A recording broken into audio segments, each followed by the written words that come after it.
Hello everyone. इस video में हम करेंगे एक्सरसाइज 6.5 में से सम नंबर 9, 10, 11 एंड 12। तो यहाँ पर सम नंबर 9 की स्टेटमेंट है, a ladder 10 metre long reach a window 8 metre above the ground. तो यहाँ पर कहा गया है कि एक लैडर, एक सीढ़ी है जिसकी लेंथ है 10 मीटर, वो एक विंडो तक जाती है और विंडो की ग्राउंड से हाइट है 8 मीटर। और हमें यहाँ पर फाइंड आउट करना है कि फुट ऑफ द लैडर की जो डिस्टेंस है वो बेस ऑफ द वॉल से कितनी है, यानी कि लैडर का फुट वॉल के बेस से कितनी डिस्टेंस पर है।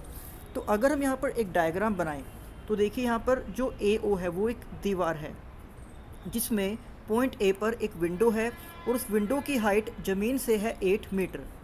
और उसी विंडो के साथ एक सीढ़ी को इस तरीके से खड़ा किया गया है और उस सीढ़ी की, उस लैडर की जो लेंथ है वो है 10 मीटर। अब हमें यहाँ पर फाइंड आउट करना है point B and point O के बीच की डिस्टेंस, यानी कि जो दीवार का बेस है और जो सीढ़ी का फुट है, यानी कि जो उसका बॉटम पार्ट है, उन दोनों के बीच की डिस्टेंस को हमें यहाँ पर फाइंड आउट करना है। तो let O A is wall and A B is ladder in the figure. Now in triangle O A B by Pythagoras theorem. अब देखिए ये जो ट्राइंगल है वो एक राइट एंगल ट्राइंगल है, दैट मीन्स कि हम यहाँ पर पाइथागोरस थ्योरम को अप्लाई कर सकते हैं।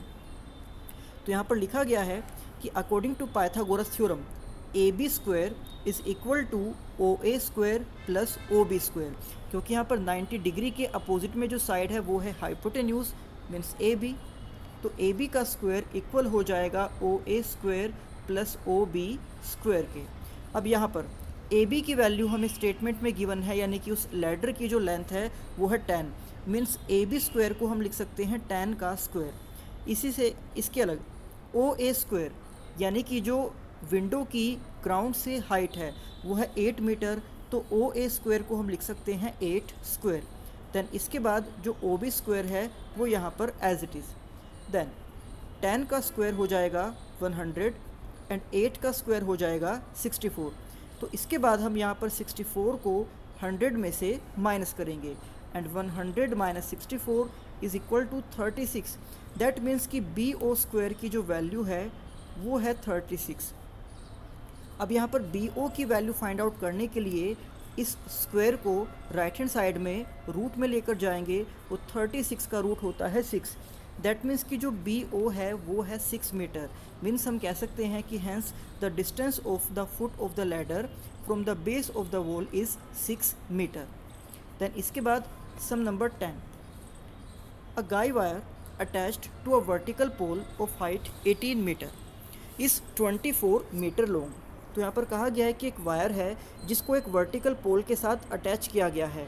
वर्टिकल पोल की हाइट है 18 मीटर और उस वायर की जो लेंथ है वो है 24 मीटर। अब आगे इसमें कहा गया है कि end has a stick attached to the other end, कि उस वायर के दूसरे सिरे को एक स्टेक के साथ अटैच किया गया है। अब हमें ये बताना है कि how far from the base of the pole should the stake be driven, कि उस स्टेक को जिसके साथ उस वायर का दूसरा सिरा बंधा हुआ है, कि उस स्टेक को पोल से कितनी डिस्टेंस पर ले जाया जाए ताकि वो जो वायर है, वो जो तार है, बिल्कुल एकदम से स्ट्रेट हो जाए, वो बिल्कुल खिंच जाए। तो आप यहाँ पर डायग्राम में देख सकते हो कि ये एक वर्टिकल पोल है जिसकी हाइट है 18 मीटर। इसके एक सिरे पर एक वायर को अटैच किया गया है और वायर की लेंथ है 24 मीटर, और उस वायर का दूसरा सिरा अटैच किया गया है एक स्टेक के साथ। तो उस स्टेक को पोल के बेस से कितनी डिस्टेंस पर ले जाया जाए ताकि उस वायर के बीच में कोई भी ढील ना रहे, वो एकदम से टाइट हो जाए। तो अब हम यहाँ पर लिख सकते हैं let O B is vertical pole in the figure. ये वर्टिकल पोल है। Now in triangle A O B, तो पाइथागोरस थ्योरम से हम ये लिख सकते हैं कि ए बी का स्क्वायर इक्वल होगा O B square plus O A square के। तो ए बी यानी कि उस वायर की लेंथ, ये हमें स्टेटमेंट में गिवन है 24, तो इसको हम यहाँ पर लिख सकते हैं 24 स्क्वायर। इससे अलग ओ बी, ये उस पोल की हाइट है जो हमें गिवन है 18 मीटर, तो हम यहाँ पर लिख सकते हैं 18 का स्क्वायर। एंड ओ ए, ये डिस्टेंस हमें फाइंड आउट करनी है, तो इसको एज इट इज़ हमने यहाँ पर ओ ए स्क्वायर लिख दिया है। अब जब इसको हम सोल्व करेंगे तो 24 का स्क्वायर यानी कि 24 को 24 से ही मल्टीप्लाई करने पर आ जाएगा 576। इसी तरह से 18 का स्क्वायर यानी कि 18 को 18 से ही मल्टीप्लाई करने पर आ जाएगा 324। देन 324 को हम सब्ट्रैक्ट करेंगे 576 में से, तो इनको सब्ट्रैक्ट करने के बाद हमारे पास आ जाएगा 252, जो कि वैल्यू है OA स्क्वायर की। अब यहाँ पर जो OA का स्क्वायर है, इस स्क्वायर को हम दूसरी साइड में लेकर जा सकते हैं रूट की फॉर्म में। तो इस तरह से ये बन जाएगा कि OA is equal to square root of 252। And 252 का स्क्वायर रूट फाइंड करने के लिए हम सबसे पहले यहाँ पर इसके प्राइम फैक्टर्स को फाइंड आउट करेंगे। तो पहले डिवाइड हो जाएगा 2 से 126 पर, देन अगेन ये 126 डिवाइड हो जाएगा 2 से 63 पर, देन ये 63 डिवाइड हो जाएगा 3 से 21 पर, और 21 फिर से डिवाइड हो जाएगा 3 से 7 पर। और क्योंकि 7 एक प्राइम नंबर है तो ये खुद 7 से ही डिवाइड होगा। तो अब आप यहाँ पर देख सकते हो कि यहाँ 2 का एक पेयर बन गया है और इसी तरह से 3 का भी एक पेयर बन गया है, यानी कि हम इसको लिख सकते हैं 2 × 3। बट 7 का कोई पेयर नहीं बना तो ये रूट के अंदर ही रहेगा। दैट मीन्स 2 × 3 यानी कि 6√7 मीटर, ये उस OA की वैल्यू है। Hence the distance of stake from the base of the pole is 6√7 metre. इसके बाद है सम नंबर 11, जिसकी स्टेटमेंट है an aeroplane leaves an airport and flies due north at a speed of 1000 kilometre per hour. तो यहाँ पर कहा गया है कि एक एरोप्लेन है जो किसी एयरपोर्ट से नॉर्थ डायरेक्शन में उड़ता है 1000 किलोमीटर पर आवर की स्पीड से। And at the same time another aeroplane leaves the same airport and flies due west at a speed of 1200 kilometre per hour. तो उसी टाइम पर और उसी एयरपोर्ट से एक दूसरा एरोप्लेन वेस्ट डायरेक्शन की तरफ उड़ता है और उसकी स्पीड है 1200 किलोमीटर पर आवर। हमें यहाँ पर ये फाइंड करना है कि how far apart will be the two planes after 1.5 hours, कि 1.5 घंटे के बाद उन दोनों प्लेन्स के बीच में कितनी डिस्टेंस हो जाएगी। तो देखिए, जब भी हम मैप को ड्रॉ करते हैं तो मैप में सबसे ऊपर की ओर हम शो करते हैं नॉर्थ डायरेक्शन, नीचे की ओर साउथ डायरेक्शन, लेफ़्ट साइड में हम शो करते हैं वेस्ट डायरेक्शन को, और राइट साइड में हम शो करते हैं ईस्ट डायरेक्शन को। तो अब जैसे कि स्टेटमेंट में कहा गया है कि एक एरोप्लेन नॉर्थ डायरेक्शन में और दूसरा एरोप्लेन वेस्ट डायरेक्शन में गया है, तो हमें यहाँ पर फाइंड आउट करना है उनके बीच की डिस्टेंस को। तो इस तरह से ये एक राइट एंगल ट्रायंगल यहाँ पर बन जाएगा। आप देख सकते हो कि यहाँ पर हमने शो किया है सभी डायरेक्शन को। तो सबसे ऊपर है नॉर्थ, फिर नीचे की side south direction, then west, और फिर उसके बाद है ईस्ट डायरेक्शन। तो यहाँ पर हम लेट कर सकते हैं कि ये है वो एयरपोर्ट जहाँ से दोनों एरोप्लेन, एक नॉर्थ डायरेक्शन में और दूसरा वेस्ट डायरेक्शन की तरफ उड़ रहा है। तो ये प्लेन है नॉर्थ डायरेक्शन की तरफ जिसकी स्पीड है 1000 किलोमीटर पर आवर, और ये वाला जो प्लेन है ये वेस्ट डायरेक्शन में गया और इसकी स्पीड है 1200 किलोमीटर पर आवर। बट हमें ये फाइंड आउट करना है कि 1.5 आवर यानी कि 1.5 घंटे के बाद इनके बीच की डिस्टेंस कितनी हो जाएगी। तो उससे पहले हमें ये फाइंड आउट करना होगा कि 1.5 घंटे में यानी कि 1.5 आवर में इन दोनों एरोप्लेन्स ने कितनी डिस्टेंस कवर की है। तो हम यहाँ पर लिखेंगे कि distance travelled by the first aeroplane due north, यानी कि जो एरोप्लेन नॉर्थ डायरेक्शन की तरफ गया उसने 1.5 घंटे में जो डिस्टेंस कवर की है वो है 1000 × 3/2, क्योंकि 1000 उसकी स्पीड है और 3/2 ये टाइम है। जब आप 1.5 आवर को इम्प्रॉपर फ्रैक्शन में कन्वर्ट करोगे तो 2 से मल्टीप्लाई करेंगे 1 को, 2 × 1 = 2, एंड देन उसमें फिर इस 1 को हम ऐड करेंगे तो ये बन जाएगा 3/2। तो इस तरह से यहाँ पर स्पीड और टाइम को मल्टीप्लाई करके हम फाइंड आउट कर रहे हैं डिस्टेंस। तो यहाँ पर आप देख सकते हो कि 2 से 1000 500 पे डिवाइड हो जाएगा, देन 500 × 3 इज़ 1500 किलोमीटर, यानी कि पहले एरोप्लेन ने 1500 किलोमीटर की डिस्टेंस कवर की है 1.5 आवर में। इसी तरह से distance travelled by second aeroplane due west in 1.5 hour, कि जो दूसरा एरोप्लेन है यानी कि जो वेस्ट डायरेक्शन में गया है उसने 1.5 घंटे में जो डिस्टेंस कवर की है तो उसकी स्पीड है 1200 किलोमीटर और टाइम उसका भी 3/2 ही है। तो यहाँ पर 2 से 1200 को हम डिवाइड कर सकते हैं 600 पर, देन 600 इंटू 3 इनको मल्टीप्लाई करके आ जाएगा 1800 किलोमीटर। तो इस तरह से उन दोनों एरोप्लेन्स ने 1.5 घंटे में, पहले एरोप्लेन ने 1500 किलोमीटर की डिस्टेंस और दूसरे एरोप्लेन ने 1800 किलोमीटर की डिस्टेंस कवर की है।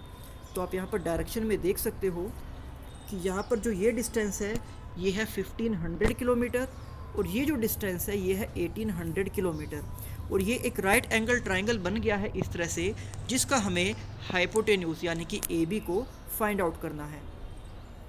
So now OA and OB are the distance traveled. Now by Pythagoras theorem the distance traveled by two planes. तो यहाँ पर हम पाइथागोरस थ्योरम से लिख सकते हैं कि AB का square is equal to OA square plus OB square, और ये जो AB का स्क्वायर है ये राइट हैंड साइड में आ जाएगा रूट की फॉर्म में। तो यहाँ पर लिख दिया गया है कि AB equals to square root of OA square plus OB square. तो OA की वैल्यू है 1500 किलोमीटर, तो यहाँ पर OA स्क्वायर मीन्स 1500 का स्क्वायर, देन OB, तो OB की वैल्यू है 1800, तो OB स्क्वायर को लिख दिया गया है 1800 का स्क्वायर।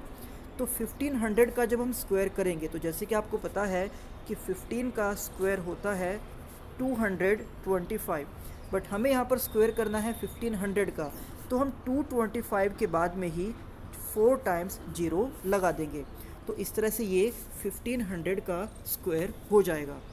देन इसके बाद 1800 के स्क्वायर के लिए, तो जैसे कि आप जानते हो कि 18 का स्क्वायर होता है 324, और 1800 के स्क्वायर के लिए हम यहाँ पर भी इसके बाद में 4 टाइम्स 0 लगा देंगे, तो ये बन जाएगा 1800 का स्क्वायर।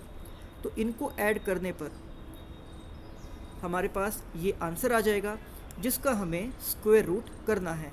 तो इसका भी स्क्वायर रूट फाइंड आउट करने के लिए हम पहले इसके प्राइम फैक्टर्स को फाइंड आउट करेंगे, देन उनमें से 2-2 नंबर्स के पेयर बनाएंगे और हर एक पेयर में से एक नंबर को हम लेकर मल्टीप्लाई करेंगे, और जिन नंबर के पेयर्स नहीं बनेंगे वो रूट के ही अंदर रह जाएंगे।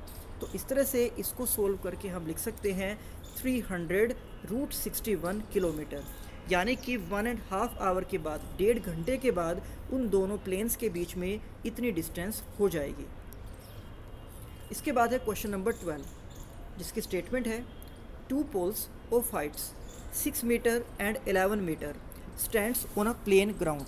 तो यहाँ पर कहा गया है कि 2 पोल्स हैं जिनमें से एक की हाइट है 6 मीटर, दूसरे की हाइट है 11 मीटर, और वो दोनों ही प्लेन ग्राउंड पर खड़े हैं।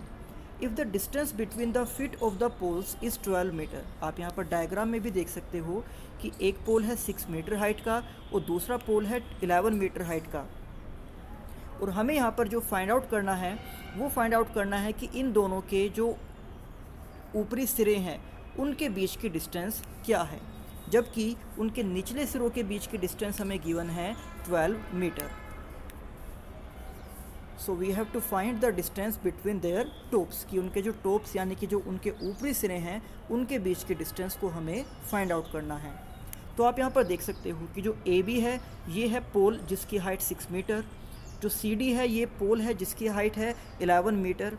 तो अब यहाँ पर अगर हम A को ज्वाइन करते हैं P से और B को ज्वाइन करते हैं D से, तो B और D के बीच की डिस्टेंस तो है 12 मीटर। ये हमें गिवन है कि उन दोनों पोल्स के जो बॉटम हैं उनके बीच की डिस्टेंस 12 मीटर है। तो इस तरह से इसी के अपोजिट में जो साइड है यानी कि AP, उसकी भी लेंथ 12 मीटर ही हो जाएगी। और यहाँ पर अगर हम A से P को ज्वाइन कर रहे हैं तो जो लेंथ AB की है यानी कि 6 मीटर, वही लेंथ इसकी भी हो जाएगी, तो ये भी 6 मीटर ही हो जाएगा। अब इस तरह से हम यहाँ पर इस CD की टोटल लेंथ यानी कि 11 में से जब 6 को माइनस करेंगे तो ऊपर वाले पार्ट की लेंथ आ जाएगी 5 मीटर। मीन्स अब हमें यहाँ पर इस ट्राइंगल में, जो ट्राइंगल APC है, इसमें AP की लेंथ है 12 मीटर और CP की लेंथ है 5 मीटर, और हमें यहाँ पर अब पाइथागोरस थ्योरम का यूज़ करके इसके हाइपोटेन्यूज को यानी कि AC को फाइंड आउट करना है। तो हमने यहाँ पर लिख दिया है let AB and CD are two poles with height 6 metre and 11 metre respectively, कि ये दो पोल्स हैं जिनकी हाइट है 6 मीटर एंड 11 मीटर। इसके बाद जो यहाँ पर CP की लेंथ होगी, यानी कि ये वाला जो पार्ट है, इसके लिए हम 11 में से, यानी कि इसमें से 6 को माइनस कर सकते हैं, तो 11 माइनस 6 ये आ जाएगा 5 मीटर। और इसके बाद जो AP है, इस AP की लेंथ BD के इक्वल होगी, means 12 metre. Now in triangle APC by using Pythagoras theorem, तो यहाँ पर हाइपोटेन्यूज है AC, तो AC का स्क्वायर इक्वल होगा AP square plus PC square के। और यहाँ पर हम वैल्यू जब पुट करेंगे तो AP की वैल्यू है 12 और PC की वैल्यू है 5, तो 12 का स्क्वायर 144, 5 का स्क्वायर 25 और इन दोनों का सम हो जाएगा 169, जो कि वैल्यू है AC स्क्वायर की। अब AC इक्वल हो जाएगा स्क्वायर रूट ऑफ 169 के, और 169 का रूट होगा 13।